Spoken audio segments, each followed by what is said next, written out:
world, but then I thought there are so many people in the world. There must be someone just like me who feels bizarre and flawed in the same ways that I do. I would imagine her and imagine that she must be out there thinking of me too. Well, I hope that if you are out there and read this and know that, yes, it's true, I'm here, and I'm just as strange as you. And that's Frida Kylo. And I just thought that was kind of cool. I did it as an example. Anybody can come up with something they want to share, but I kind of feel like we're a funky mix of interesting people. So now we're going to move on to Ryan Ackerman, who's going to talk to us about CRATA. You want to come up here?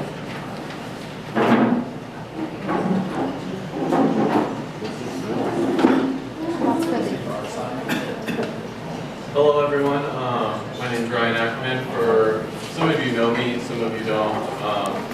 For you that don't know me, I love the outdoors.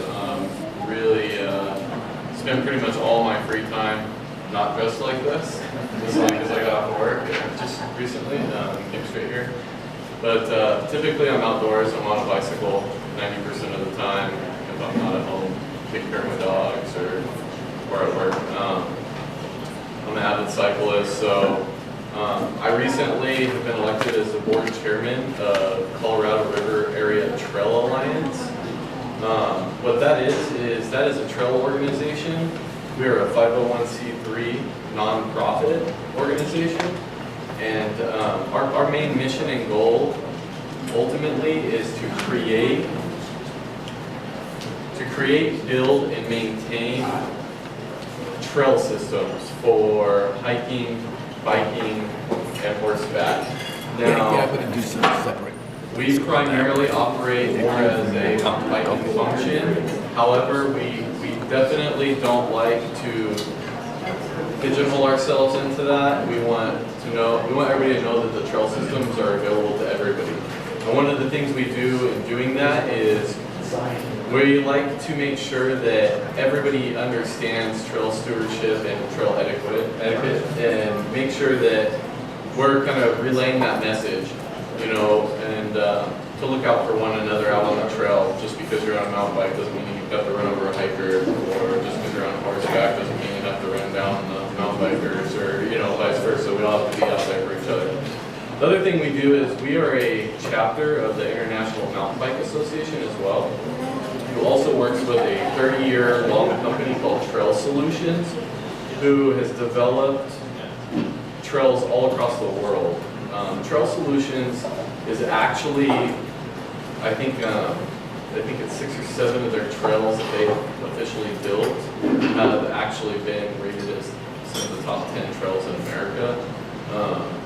So we work hand in hand with them as well. So we are a nonprofit organization. We don't really seek to profit anything from anybody.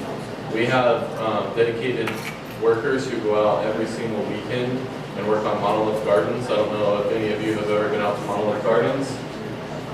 Very beautiful area. It's really pretty. I think sometimes our area gets overlooked and how beautiful it actually is, and the climate that we actually hold in this area, and the opportunity that I'm excited to hear Jim talk about with tourism and things like that. We actually, as Colorado River Area Trail Association, we cover all of Northwest Arizona. So we are responsible for helping maintain any of the legally built trails through Havasu, Bullhead, and surrounding areas, Kingman. However, most of our focus is right here locally in Kingman, Arizona. And I say that going back to our climate. What a lot of people don't realize is in recreation, Havasu gets a little too hot sometimes. It's a seasonal place to be able to mountain bike or hike and things like that. I think Search and Rescue actually had to get somebody out of Sarah's Crack recently, which is a beautiful slot canyon that you can hike down into Lake Havasu. However, here, even at the very hottest part of the day, it's barely peaking over 100 degrees. So I'm out there every single weekend out on the trails, helping build them and important to do as far as family or, you know, things that arise. And I see people from Bullhead and Havasu constantly coming up here. And that's a source of revenue. So we're really kind of working on trying to really develop and build our association to work really hand in hand with the city of Kingman. We're already very close to BLM. We work very well with BLM, have a very good relationship with them.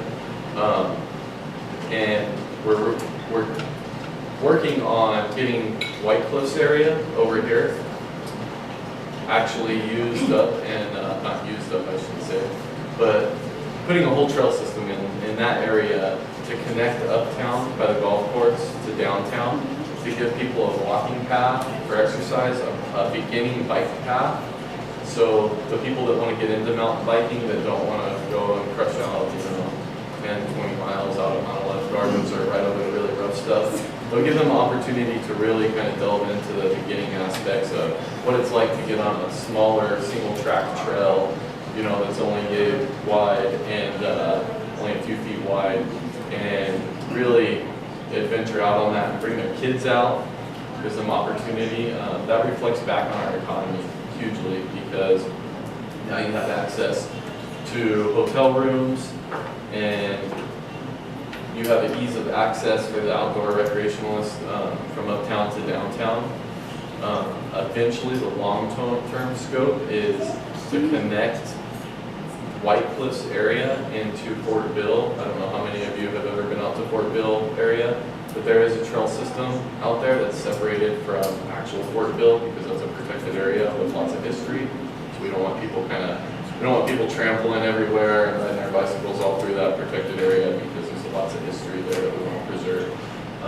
But if you're coming down Clacks Canyon, there's a trailhead that comes up, and there's Fort Bill Loop. We worked recently with BLM to get signage out there. So for the people who do go out and hike and explore the beauty in the area, there will be signs posted very soon on which way to route and what trails what, so you're not confused on looking at a topographical map with some lines through it, for people who aren't really familiar with it. So that's really exciting news. We hold this year will be the 4th annual Rattler Race. Each year we've kind of actually, we've exceeded the number of participants by about 50 people each year. Starting out with the first year, about 50 people signing up. This year we're expected to have 150 to 200 people, and over 50% of those people come from out of town. We'll have legend Tinker Juarez, who is a cyclist legend from the 80s in BMX to an Olympian, 2-time Olympian in the 90s. A few years back, he did the Enduro across America and placed third on the whole entire world, basically, to ride across America. He'll be actually at the event giving autographs and talking to people and talking about his successes and his struggles, and he'll also be racing, so it'll be pretty nice. There'll also be a handful of other professional mountain bikers that will be there, utilizing our local trail system, utilizing our local hotels, our local businesses, and to get to, I don't want to take up too much time because I'm excited to hear Jim talk, so. The White Cliffs area is something that's huge on the city's agenda. I don't know, is it the next meeting? September 5th is going to be city council meeting, and that's where there's going to be, the city council is going to focus on discussion of putting in the trail system going from downtown to uptown and it being a beginner trail system. So that way everybody can participate. Some of our trails are very adventurous, I would like to say, and rough at the same time. They're not all of them are, for the person beginning and just starting out. So we want to make it friendly to everybody. So we're looking forward to getting that going. September 5th will be the city council meeting. If you can show up, give your ideas, your thoughts on it. It would be greatly appreciated. One of the pluses to the recreation and what we promote is the overall health of our community.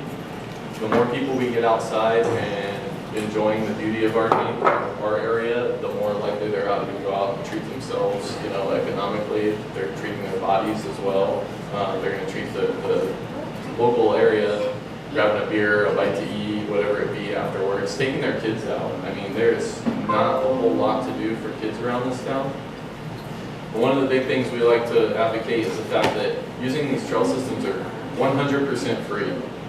So if you have kids, grandkids, you know, nephews, nieces, things like that, and you want to just spend a good day with them and really, you know, get them away from the TV, get them away from their smartphones, get them away from all that, and really get them to connect to nature, get them out there on these trails and go hiking with them, go biking with them.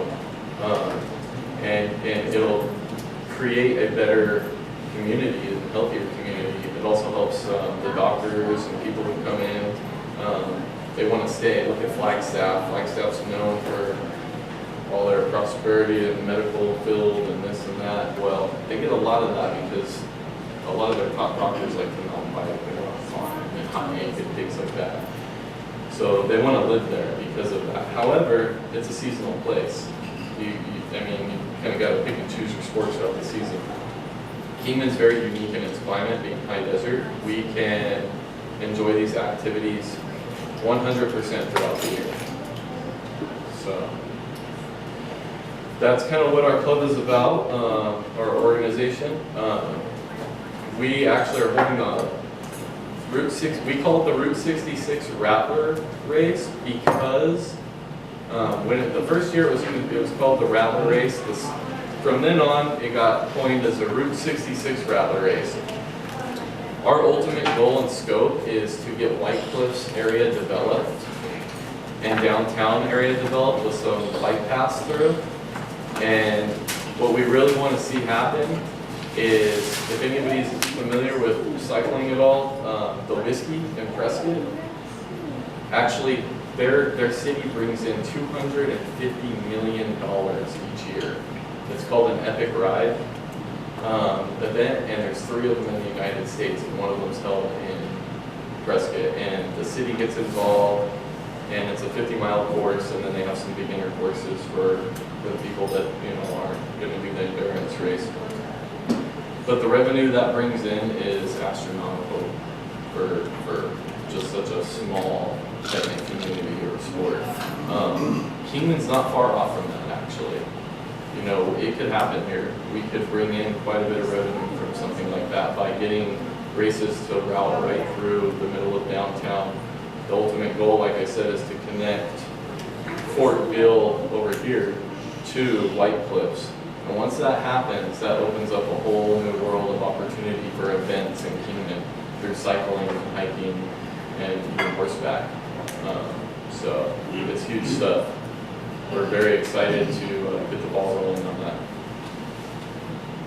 Does anybody have any questions? Maybe you already said, but where could we learn more about CRATA? Yes. Cool.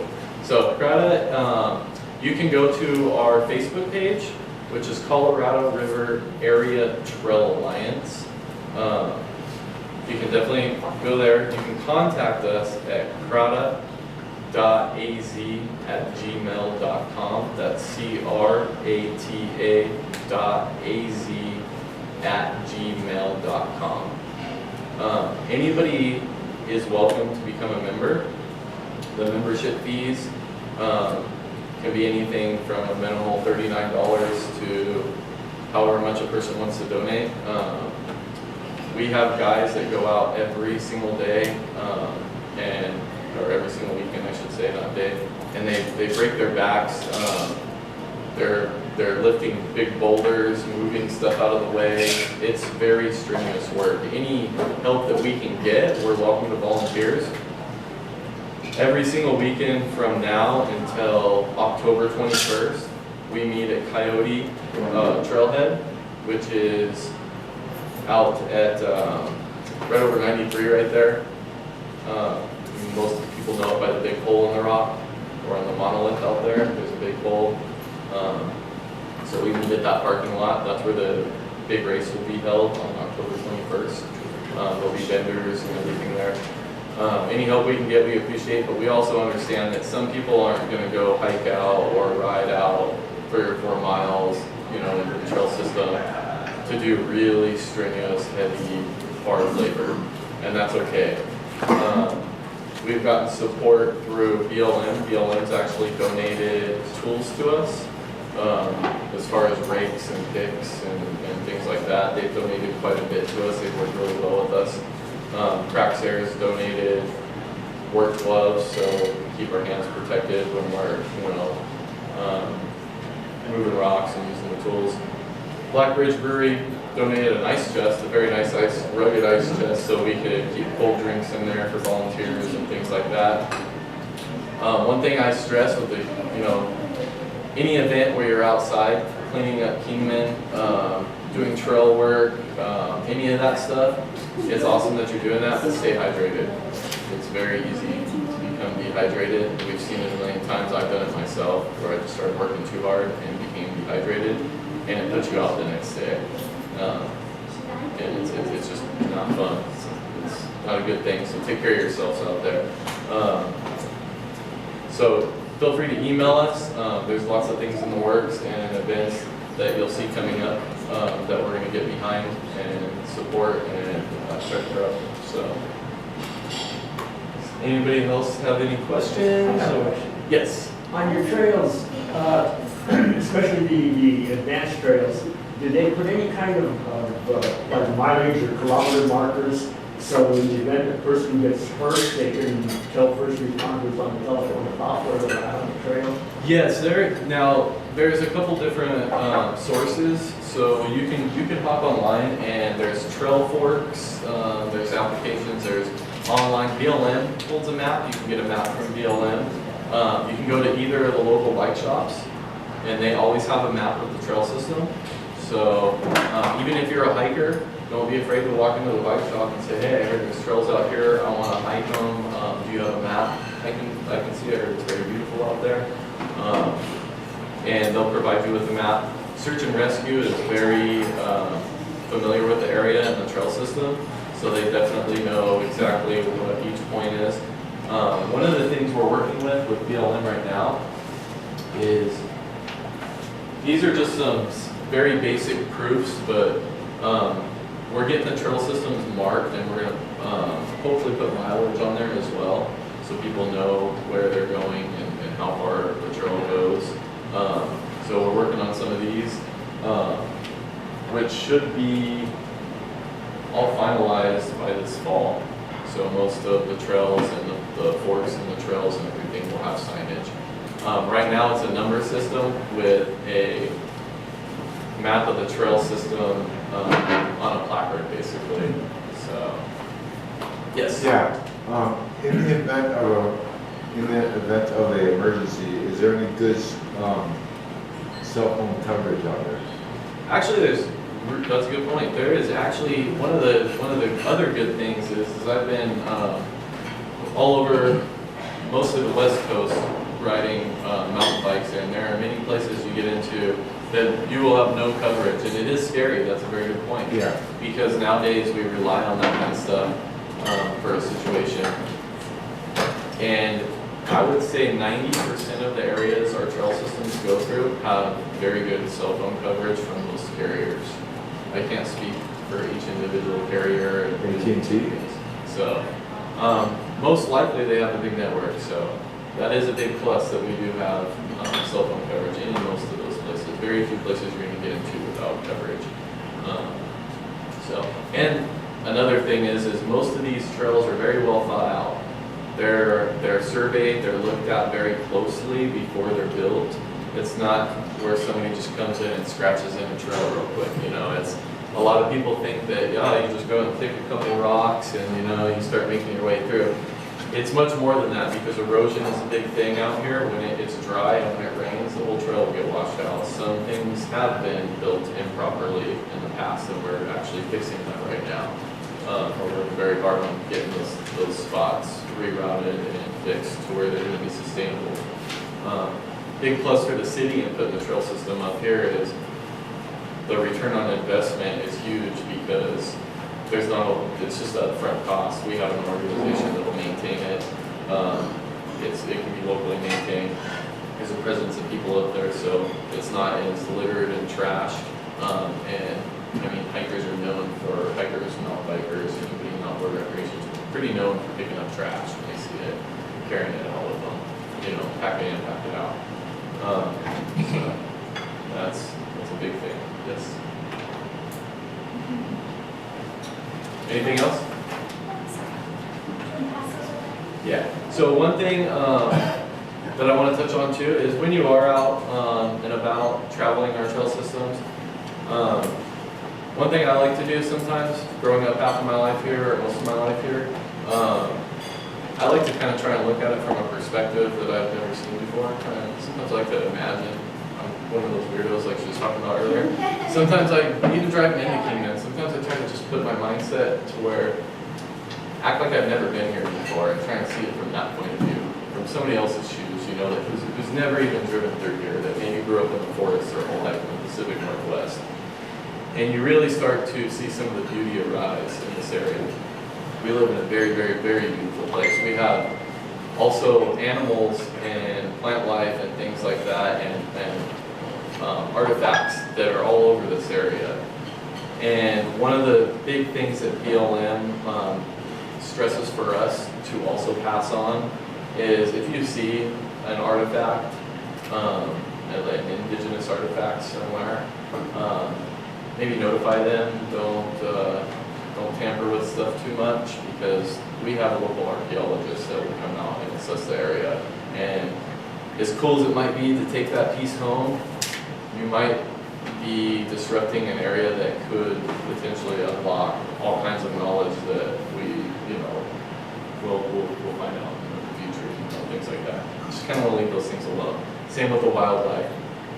We have turtles that are endangered in this area that sounds like BLM's kind of having a problem with people picking them up and taking them home, people kind of playing around with them and disrupting them. When you pick up those turtles, there's a lot of harm that can go into them, so you got to be very careful with that. They ask us to pass these out. You're not required to take one, but if you want to learn more about the tortoise in our local area, there's some information if you come across one, what to do to preserve them. I mean, they're really unique prehistoric creatures that we don't want to see completely leave the area. We have no real beneficial use for them, so why kill them off, just coincide with them. If you do want a tortoise, people bring them into Game and Fish. They get like a ton every year, and you can adopt them out that are already been taken out of their natural state. Yes, very good point. And that's one reason why I'm passing these out, is so you kind of know what to do if you do come across one. Some people want to save it, and they have a really good heart, and they want to grab it. They're out on their mountain bike, or they're out off-roading, or even crossing the desert road, Route 66. I mean, I've seen tortoises myself crossing Route 66. They love it as much as we do. So, if you think about it, you don't want to disrupt its habitat and confuse it by picking it up and throwing it somewhere you don't need to, bringing it home with you. Game and Fish, a lot of people pick them up and then they don't know what to do when they bring them home, and they bring them to Game and Fish, and then Game and Fish has a huge amount of these desert tortoises they can't introduce back into the wild. Once you bring them home, they can't introduce them back in the wild. They could actually kill off all the other tortoises. So that's some outdoor knowledge I would like to pass on with those sheets and what to do and things like that to keep our environment as wholesome as possible so we can all enjoy the beauty when we're out hiking, mountain biking, horseback. How big are these tortoises? From what I understand, they can range from very small to very large. I mean, they can get pretty big. Some of them are over 100 years old. So. Yeah, once I went to the San Diego Zoo and they have some 200-year-old monsters. I don't think these ones would get that big. No, those are Galapagos tortoises, I think. Galapagos and the sulcatas get pretty They big. get pretty big, but And the river actually divides, what is it, the Mojave and the Sonoran, yeah. It divides into different types of tortoises. Wow. Okay, and tortoises over here are vegetarian? I believe, I Yes. don't know, I think some of them eat worms. The native ones will eat mostly cactus. So again, Colorado River area trail lands, I don't want to spend too much more time because I want to get on with what Yeah. Mr. Hinckley has going on, which I'm also very excited to see. So, but look out for what we're doing. Any support is very helpful and welcome. The race we put on every year costs over $10,000, but it does actually benefit our community quite a bit. A lot of people come out, a lot of money spent. We haven't had any kind of projections on how much money is spent during that race, during that weekend. But we're gonna start looking forward to try and get some more projections on things like that and events that we hold where we get lots of participants from outside of the area.